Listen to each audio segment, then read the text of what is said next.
Урматтуу туугандар, мына Москвада карантин болуп, көп үйүнөн чыкпай, бук болушуп, кээ бирлери аялдары менен, күйөөлөрү менен урушуп, ушуларды тамаша катары сиздерге ырдап берейин. Гүлжигит Сатырбековду мен сенден кетейинчи деген ырды.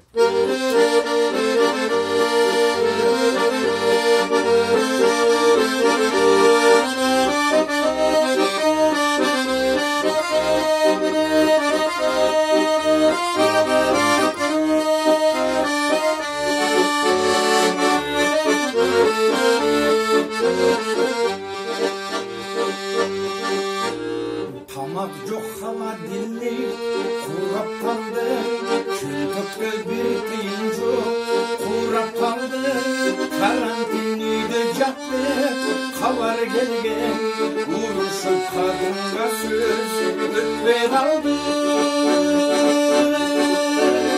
Men uyden çıkayınca, soğukta yürüsem dağı, çıdayınca, 30 gün katınıma kor bolgonçu